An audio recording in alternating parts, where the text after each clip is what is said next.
CAGचा एक रिपोर्ट संसदेत मांडण्यात आला, तेव्हा असे खुलासे झाले जे या देशाच्या प्रशासनावर गंभीर प्रश्न उभे करतात। पहिला फोटो गया, जो बिहारमध्ये आहे तिथला आहे। दुसरा फोटो बहराइच, जो उत्तर प्रदेशमध्ये आहे तिथला आहे। दोन्ही ठिकाणी सेम लोक, सेम फोटो। 95 लाख बेनिफिशियरीज पैकी जवळपास 90 लाख लोकांचे बँक अकाउंट नंबर्स एकतर शून्य किंवा पूर्णपणे, म्हणजे एखाद्या कंपनीच्या अस्तित्वाचा आणि कॅपॅबिलिटीचा पुरावा आता लिंक्डइन प्रोफाइल वरूनही केला जातो। एक आधार, एक अकाउंट, इतका सोपा रूल आहे। 1,32,00,000 लोकांना डीबीटीच्या माध्यमातून पैसे दिले जाणार, पण इथे भारत सरकारने दोन्ही केलं, पॉवर सुद्धा दिल्या आणि रिस्पॉन्सिबिलिटी सुद्धा। एक बँक अकाउंट तर असे होते ज्याचा वापर 2000 पेक्षा जास्त वेळा करण्यात आला। नागपूरमधील हे ट्रेनिंग सेंटर इतकं स्किल्ड आणि मेहनती होतं की त्यांनी 31 फेब्रुवारी या दिवशी सुद्धा ट्रेनिंग दिल्याचा दावा। हा एक प्रिन्सिपल एजंट प्रॉब्लेम सुद्धा आहे। भाइयों बहनों, मेरा मंत्र है, न खाता हूं न खाने दूंगा। नमस्कार मित्रांनो, कल्पना करा की एक देश आहे जिथे जगातील सर्वात मोठी यूथ पॉप्युलेशन आहे। एक असा देश जो स्वतःला जगासमोर स्किल कॅपिटल म्हणून मांडू इच्छितो, पण त्याच देशात स्किल्ड लेबर कॉलेजेसमध्ये, ट्रेनिंग सेंटर्समध्ये किंवा फॅक्टरीजमध्ये नाही, तर कम्प्युटर सर्व्हर्सवर, कागदावर आणि डिजिटल डेटामध्ये तयार होत आहे। मित्रांनो, ही कुठली कल्पना नाही, तर ही एक रियालिटी आहे। आणि हा कुठलाही दुसरा देश नाही, तर हा आपलाच सुंदर भारत देश आहे। ही स्टोरी सुरू होते एका अशा योजनेपासून जी भारताच्या सर्वात ॲम्बिशियस स्कीम्सपैकी एक होती। एका अशा योजनेपासून जिच्या नावात स्वतः प्रधानमंत्री यांचं नाव होतं। पण 2024-25 मध्ये जेव्हा controller and auditor general of India म्हणजे CAG म्हणजे भारताचे नियंत्रक आणि लेखापरीक्षक, जी केंद्र आणि राज्य सरकारांच्या खर्चांचं लेखापरीक्षण म्हणजेच ऑडिट करणारी कॉन्स्टिट्यूशनल संस्था आहे आणि जिचा उल्लेख जनतेच्या पैशाचं रक्षक म्हणून केला जातो, त्या CAGचा एक रिपोर्ट संसदेत मांडण्यात आला, तेव्हा असे खुलासे झाले जे या देशाच्या प्रशासनावर गंभीर प्रश्न उभे करतात। ही आहे प्रधानमंत्री कौशल्य विकास योजना म्हणजेच PMKVY ची स्टोरी। एक अशी स्टोरी जिथे देशातील लाखो तरुणांनी ट्रेनिंग घेतल्याचं दाखवलं गेलं, पण रियालिटीमध्ये बऱ्याच ठिकाणी कुठलीही ट्रेनिंग झालीच नाही आणि जिथे हजारो कोटींचा सरकारी पैसा मात्र खर्च झाला, पण खरा गेम काही वेगळाच होता। मित्रांनो, हा व्हिडिओ तुम्ही शेवटपर्यंत नक्की पहा, कारण हा प्रश्न फक्त करप्शनचा नाही, तर हा संपूर्ण सिस्टीम फेलियरचा आहे। वर्ष 2015 जुलै महिना, भारताचे पंतप्रधान श्री नरेंद्र मोदी यांनी एक विधान केलं। अपने 5 बाहुबल के द्वारा, अपने उंगलियों के हुनर के द्वारा, अपने कौशल्य के द्वारा विश्व का हृदय जीत सके, ऐसे नौजवानों का सामर्थ्य हम तैयार करना चाहते हैं। हे विधान 2014 मधल्या प्रचंड विजयाच्या नेमकं 1 वर्षानंतर आलं होतं। भारताला जगासमोर स्किल्ड लेबर फोर्स म्हणून उभं करण्याचं सरकारचं स्वप्न होतं, पण त्या काळात देशाच्या प्रत्येक कानाकोपऱ्यातून फक्त एकच प्रश्न घुमत होता, तो म्हणजे बेरोजगारी। India's unemployment facing a deepening unemployment crisis. हजारों नौजवान नौकरी के लिए लिटरली धक्के खा रहे। लाखो कोटी तरुण युवक नोकरीच्या शोधात होते, म्हणून त्यावेळी सरकारने एक योजना लॉन्च केली, ती म्हणजे प्रधानमंत्री कौशल्य विकास योजना म्हणजेच PMKVY, जिचा उद्देश अगदी सरळ होता, इंडस्ट्रीच्या गरजेनुसार तरुणांना ट्रेनिंग देणं आणि त्यांना रोजगाराशी जोडणं। स्वप्न मोठं होतं आणि गरजही तितकीच होती। 2015 ते 2022 या काळात 3 टप्प्यांमध्ये म्हणजे फेज 1, फेज 2 आणि फेज 3 या टप्प्यांमध्ये सरकारनं या योजनेअंतर्गत 1,32,00,000 तरुणांना ट्रेनिंग दिल्याचा दावा केला। एकूण 14,450 कोटी रुपये खर्च करण्यात आले।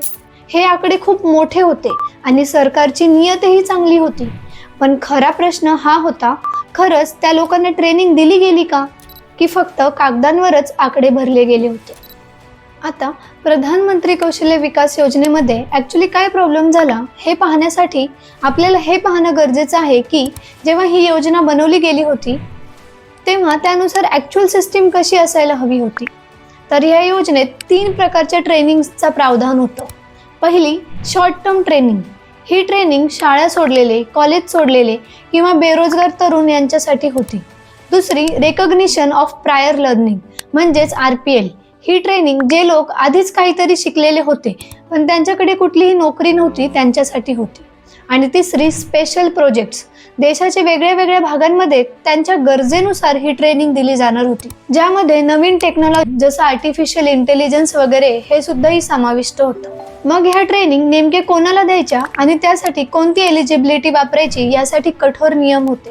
जसे कॅन्डिडेटची एज चेक करा, त्याचं शिक्षण किती आहे हे तपासा, त्याच्याकडे कामाचा अनुभव आहे की नाही हे पहा, तो खरंच शाळा किंवा कॉलेज सोडलेले आहे की नाही ते व्हेरीफाय करा आणि सगळ्यात महत्त्वाचा तो खरोखरच बेरोजगार आहे की नाही याची खात्री करा.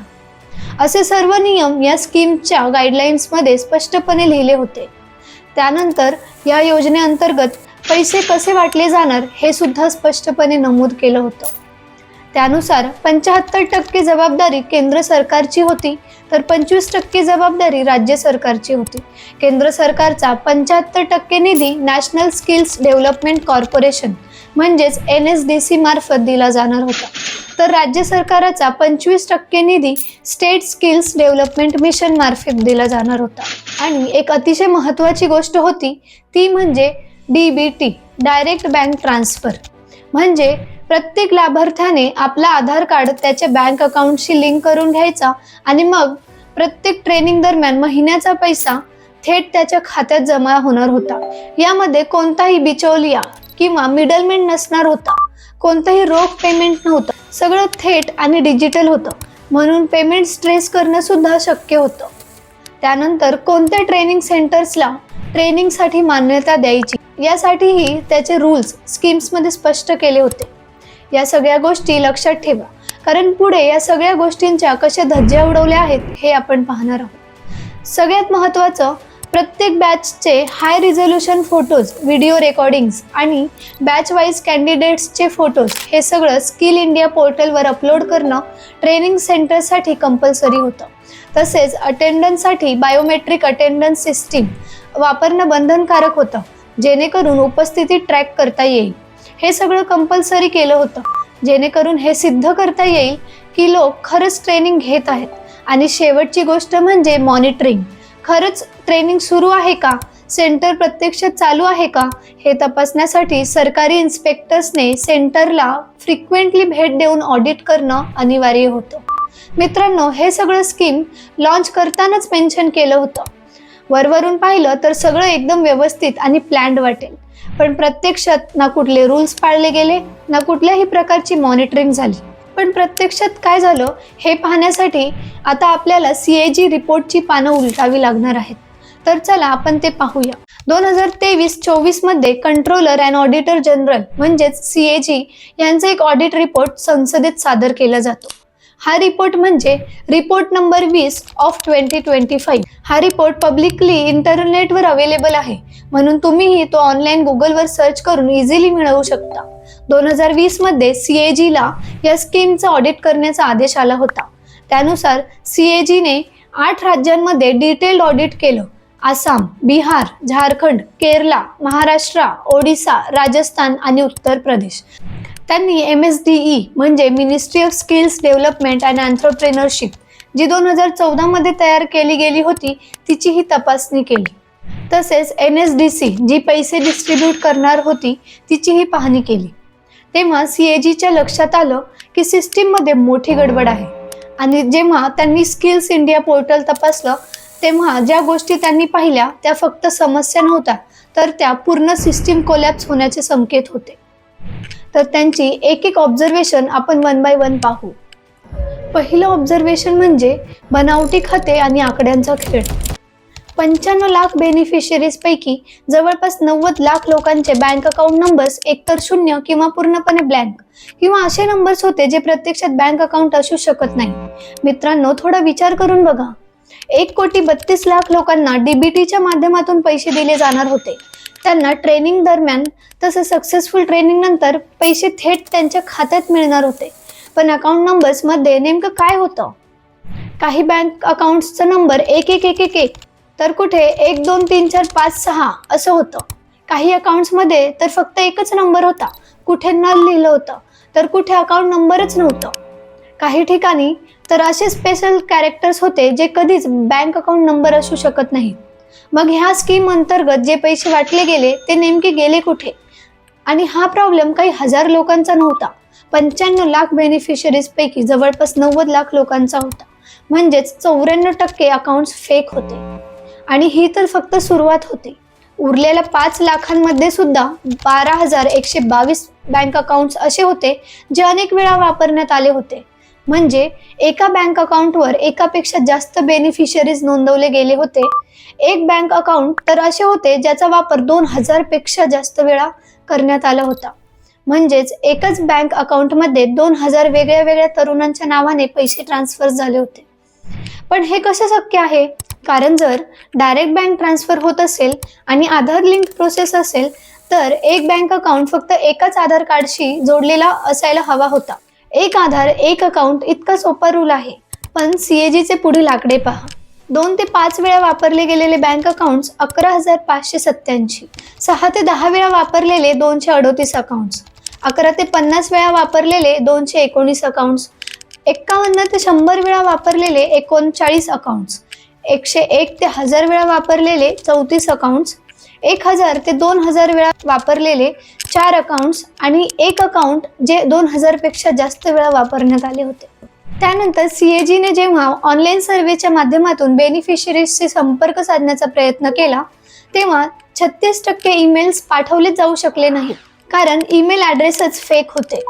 abc@gmail.com, abcd@gmail.com, 123@domain.com अशा डमी एंट्रीज होत्या ज्या कुठल्याही तरुणाच्या खऱ्या ईमेल ID असू शकत नाही.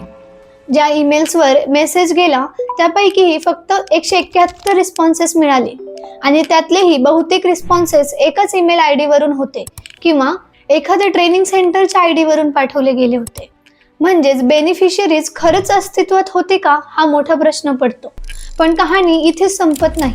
दुसरा प्रॉब्लेम म्हणजे फोटोचा कट कॉपी पेस्ट प्रॉब्लेम.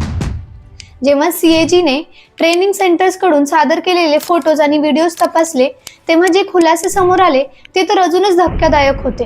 प्रधानमंत्री कौशल्य विकास योजनेच्या नियमांनुसार प्रत्येक बॅचचे high resolution photos, video recordings आणि बॅच वाईज कॅन्डिडेट फोटोज हे पोर्टलवर अपलोड करणं ट्रेनिंग सेंटरसाठी कंपल्सरी होतं. हे सगळं यासाठी होतं की हे लोक खरंच ट्रेनिंग घेत आहे हे सिद्ध करता येईल. पण जेव्हा CAG ने हे फोटोज पाहिले तेव्हा त्यांना त्यात खूप मोठा फ्रॉड दिसून आला. आता हे 2 फोटोज तुम्हीच पहा जे स्किल इंडिया पोर्टलवर अपलोडेड आहे. पहिला फोटो गया जो बिहारमध्ये आहे तिथला आहे. दुसरा फोटो बहराइच जो उत्तर प्रदेशमध्ये आहे तिथला आहे. दोन्ही ठिकाणी सेम लोक सेम फोटो आहे, पण लोकेशन एक बिहारमध्ये तर दुसरा UP मध्ये. म्हणजे सेम लोकांची ट्रेनिंग एकदा बिहारमध्ये झाली मग पुन्हा UP मध्ये. वा. आता हा पुढचा फोटो बघा. पहिला फोटो जळगाव म्हणजे आपल्या महाराष्ट्रामधला आहे आणि त्याच फोटोमध्ये एक मुलगी ऍड करून श्रीगंगानगर जो राजस्थानमध्ये आहे तिथला फोटो बनवला आहे. म्हणजे फक्त एक मुलगी ऍड केलं आणि बस एक नवीन ट्रेनिंग बॅच तयार झाली. आता उत्तर प्रदेशमधील बहराइचचा ग्रुप फोटो पहा. त्यातले 2 लोक घेऊन शहाबस्तीचा फोटो बनवण्यात आला आहे. आणि हे काही फक्त 1-2 फोटोज नव्हते किंवा काही स्टेट्स पुरतेच मर्यादित नव्हते, तर मध्य प्रदेश, केरला आणि अशा इतर सगळ्या राज्यांमध्ये सुद्धा हाच इश्यू होता. आणखी एक गंभीर मुद्दा असा आहे की अनेक ठिकाणी बेनिफिशरीजचे ID वेगळे वेगळे होते, पण त्यामध्ये एकाच व्यक्तीचं नाव आणि एकच फोटो अपलोड करण्यात आला होता. खालील 2 फोटो पहा. यामध्ये गायत्री पटेल या नावाचा आणि फोटोचा 5 वेळा वापर करण्यात आलेला दिसतो. तसेच शमशेर के यांच्या बाबतीतही अगदी हाच प्रकार आढळतो. इतकंच नाही तर बेनिफिशरीज कडून जे टेस्टिमोनियल्स भरून घेतले होते त्या टेस्टिमोनियल्स वरही सही सुद्धा एकसारखीच होती, फक्त फोटो बदलले गेले होते. हे सगळं या फोटोमध्ये तुम्ही स्पष्टपणे पाहू शकता. तिसरा प्रॉब्लेम म्हणजे फेक ट्रेनिंग सेंटर्स. ट्रेनिंग देणारे कंपनीज कशा निवडायच्या हे आधीच स्कीममध्ये मेन्शन केलेलं होतं, जे आपण आधी पाहिलं आहे. मग आता प्रश्न असा आहे की ह्या ट्रेनिंग्स नेमक्या कोणत्या कंपन्यांनी दिल्या? पहिला केस निलिमा मोमिक पिक्चर्स. ही एक प्रोप्रायटरी बिझनेस एजन्सी आहे जी रजिस्टर्ड सुद्धा नव्हती. तरी सुद्धा जानेवारी 2020 ते नोव्हेंबर 2020 या काळात या कंपनीनं दावा केला की तिनं 33,493 लोकांना 21 सेक्टर्समध्ये 21 जॉब रोलसाठी आणि 8 स्टेट्समध्ये ट्रेनिंग दिली. म्हणजे 8 राज्ये, 33,000 लोक फक्त 11 महिन्यात. आणि तीही एक अशी कंपनी जी रजिस्टर्ड सुद्धा नव्हती. जेव्हा CAGने मिनिस्ट्रीला हा प्रश्न विचारला की ही कंपनी तुम्ही का निवडली, ती कोणत्या आधारावर क्वालिफाईड ठरली, तेव्हा मिनिस्ट्रीचं उत्तर होतं लिंक्डइन प्रोफाईलच्या आधारे. लिंक्डइन? सिरियसली? म्हणजे एखाद्या कंपनीच्या अस्तित्वाचा आणि कॅपॅबिलिटीचा पुरावा आता लिंक्डइन प्रोफाईलवरूनही केला जातो. मिनिस्ट्रीचं म्हणणं होतं या कंपनीचा ऑनलाईन प्रेझेन्स खूप मोठा होता, म्हणून तिला बेस्ट इन बिझनेस क्लास म्हणून ट्रेनिंग देण्याची परवानगी दिली गेली होती. पण जेव्हा CAGने त्या लिंक्डइन प्रोफाईलची तपासणी केली तेव्हा त्यावर फक्त 2 ते 10 एम्प्लॉईज दाखवले गेले होते आणि एकूण 143 फॉलोअर्स. म्हणजे किती मोठा ऑनलाईन प्रेझेन्स होता ते तुम्हीच पहा. सगळ्यात विचित्र केस जयपूर कल्चरल सोसायटी या संस्थेनं दावा केला की तिनं 56,203 लोकांना ट्रेनिंग दिली आहे. या संस्थेने न्यूजपेपरमध्ये ॲड सुद्धा दिल्या होत्या की ह्या तारखेला ह्या ठिकाणी ट्रेनिंग्स देऊन सर्टिफिकेट्स वाटले आहेत. पण त्या आर्टिकल्सकडे तुम्हीच पहा. सगळ्या आर्टिकल्समध्ये सेम मजकूर होता, फक्त नव्या तारखा नवे ठिकाण ॲड करून वेगळ्या वेगळ्या तारखांना पब्लिश केलं होतं. आणि जयपूरमधील हे ट्रेनिंग सेंटर इतकं स्किल्ड आणि मेहनती होतं की त्यांनी 31 फेब्रुवारी या दिवशी सुद्धा ट्रेनिंग दिल्याचा दावा केला. 31 फेब्रुवारी, जी तारीख जगातल्या कुठल्याही कॅलेंडरमध्ये अस्तित्वात नाही. आणि हे काही फक्त 2 कंपनीज नव्हत्या. CAGच्या रिपोर्टमध्ये अशा अनेक कंपन्यांची नावं आहेत ज्या लहान, संशयास्पद आणि ज्यांचा जमिनीवर फारसं काही अस्तित्व नव्हतं. तरीसुद्धा त्यांना बेस्ट इन क्लास एम्प्लॉयर्स म्हणजे आपल्या क्षेत्रातील सर्वोत्तम कंपनी असा दर्जा देऊन ट्रेनिंग देण्याची मान्यता दिली होती. ना कुठली स्क्रुटिनी झाली होती, ना कुठलं व्हेरिफिकेशन झालं होतं. सगळं काही फक्त कागदावरच होतं. चौथा प्रॉब्लेम म्हणजे इन्स्पेक्टरची अशक्य यात्रा. तुम्हालाही हा प्रश्न पडला असेल, इतकी मोठी धांदली चालू असताना सरकारचे इन्स्पेक्टर्स म्हणजे NSDCचे अधिकारी हे सगळे काय करत होते?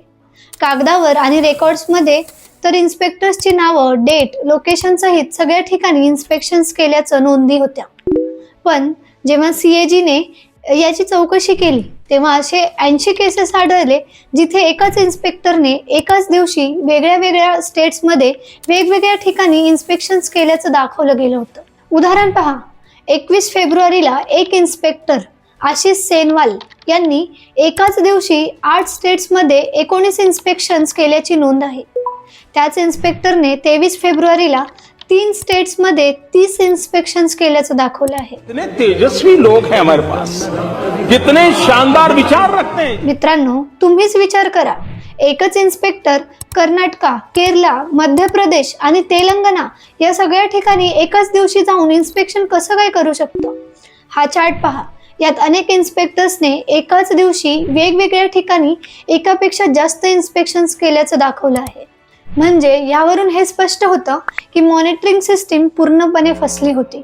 इन्स्पेक्शन्स फेक होते आणि त्यावर कोणाचंही लक्ष नव्हतं. 5वा इश्यू म्हणजे प्लेसमेंट्सचा जुमला. आतापर्यंत आपण पाहिलं कसे फेक लोक रजिस्टर्ड झाले होते, कसे फेक सेंटर्स चालवले गेले होते आणि कशा फेक ट्रेनिंग्स दिल्या गेल्या होत्या. पण आता एक असा प्रश्न आहे जो थेट तरुणांच्या भविष्याशी जोडलेला आहे. या योजनेअंतर्गत 56,14,000 लोकांना शॉर्ट टर्म ट्रेनिंग आणि स्पेशल प्रोजेक्ट्समधून सर्टिफिकेट देण्यात आलं होतं. या सगळ्यांना सांगण्यात आलं होतं की आता तुम्ही स्किल्ड आहात, आता तुम्हाला बाहेर कुठेही 8 ते 15 हजाराचा जॉब मिळेल. कारण या योजनेचा उद्देशच तो होता, ट्रेनिंग्स नंतर रोजगार द्यायचा आणि बेरोजगारी कमी करायची. पहिल्या फेजचा टार्गेट 75% ठेवण्यात आला होता. पण प्रत्यक्षात नोकरी किती जणांना मिळाली? 23,18,000 म्हणजे फक्त 41%. मग उरलेले एकूण 60% लोकांचं काय? 33 लाखाहून अधिक लोक ज्यांना सर्टिफिकेट मिळालं पण नोकरी मिळाली नाही. हे 33 लाख तरुण ते कंपनीत समोर सर्टिफिकेट दाखवून म्हणायचे, बघा मी ट्रेंड आहे, माझ्याकडे गव्हर्नमेंटचा स्किल डेव्हलपमेंट सर्टिफिकेट आहे, मला नोकरी द्या. पण कंपनीजला त्या सर्टिफिकेटची किंमतही माहीत होती. कंपनीजला हेही माहीत होतं की PMKVY मधून मिळणाऱ्या सर्टिफिकेट्सला काहीच किंमत नाही, कारण त्यातले 50% जास्त सर्टिफिकेट्स फेक होते. आणि जर तुम्हाला वाटत असेल की फक्त ट्रेनिंग्सची किंवा सर्टिफिकेट्सची क्वालिटी खराब होती तर तसंच नव्हतं. प्लेसमेंट्सचा जो आकडा 41% आहे तोही फेक होता. केरलामध्ये जो देशातील सर्वात शिक्षित स्टेट्सपैकी एक आहे, तिथल्या एका ट्रेनिंग पार्टनरने फेक प्लेसमेंट रिपोर्ट्स दाखवले होते. 800 जणांना फक्त कागदावर नोकरी दिली गेली होती, पण त्या तरुणांना प्रत्यक्षात नोकरी मिळालीच नव्हती. जेव्हा कॅगने हे पकडलं, त्यानंतर स्टेट गव्हर्नमेंटने त्या सेंटरकडून 22,33,000ची रिकव्हरी केली. पण प्रश्न असा आहे, केरलामध्ये हे पकडलं गेलं म्हणून हे समोर आलं, पण उरलेल्या 7 स्टेट्समध्ये अशा कितीतरी केसेस असतील जे कधीच पकडले गेले नाही. या सगळ्यावरून तुम्हाला आता कळालंच असेल की हे सगळं घडलं कसं आणि का घडलं. हा एक प्रिन्सिपल एजंट प्रॉब्लेम सुद्धा आहे. प्रिन्सिपल म्हणजे सरकारला हवं असतं खरी ट्रेनिंग, खऱ्या स्किल्स, खऱ्या लोकांना नोकऱ्या. एजंट म्हणजे प्रायव्हेट ट्रेनिंग सेंटर्स, त्यांना हवं असतं जास्तीत जास्त प्रॉफिट, कमी खर्च, जास्त कमाई. मग जर मॉनिटरिंग कमजोर असेल तर एजंट काय करणार? तो आपली कॉस्ट मिनिमाइज करणार, सेंटर्स बंद ठेवणार, फक्त कागदावर सेंटर्स चालवणार, फेक डेटा तयार करणार आणि पैसे घेऊन आपले प्रॉफिट्स मॅक्झिमाइज करणार. आणि सगळ्यात मोठी विफलता म्हणजे सरकारने ट्रेनिंग आउटसोर्स तर केलीच, पण सोबत अकाउंटेबिलिटी सुद्धा आउटसोर्स केली. पब्लिक ॲडमिनिस्ट्रेशनचा एक साधा नियम आहे, तुम्ही पॉवर्स डेलिगेट करू शकता पण तुम्ही रिस्पॉन्सिबिलिटी नाही. पण इथे भारत सरकारने दोन्ही केलं, पॉवर्स सुद्धा दिल्या आणि रिस्पॉन्सिबिलिटी सुद्धा दिल्या. तुम्ही ट्रेनिंग द्या, आम्ही फक्त पेमेंट करू, बाकी सगळं तुमचं काम. गव्हर्नन्स म्हणजे फक्त इनपुट नाही, गव्हर्नन्स म्हणजे इम्पॅक्ट आहे. तुम्ही किती इनपुट देता, किती पैसा, किती लोक, किती सेंटर्स, किती सर्टिफिकेट्स, हे प्रशासन नाही. त्याचा इम्पॅक्ट किती झाला, खरी स्किल्स किती शिकवली गेली, खरी नोकरी किती मिळाली, खरंच आयुष्य किती बदललं, हे खरं प्रशासन आहे. आज मीडियाची शांतता आणि नागरिकांच्या समजुतीचं संकट हे खूप मोठं आहे. जेव्हा 2G स्कॅम समोर आला होता, तेव्हा देशातल्या प्रत्येक वर्तमानपत्रात ही बातमी होती, प्रत्येक न्यूज चॅनेलवर डिबेट होत होते. सामान्य नागरिक रस्त्यावर उतरले होते, प्रश्न विचारत होते. जेव्हा कोल स्कॅम उघड झाला तेव्हाही असंच झालं. प्रधानमंत्री प्रेस कॉन्फरन्स घेत होते, प्रश्नाची उत्तरं देत होते. मंत्री काही घडलं तर ही माझी जबाबदारी आहे म्हणून रिझाईन करायचे. पण आज प्रधानमंत्री कौशल्य विकास योजनेत जो घोटाळा उघड झाला आहे त्यावर कुठेच चर्चा नाही.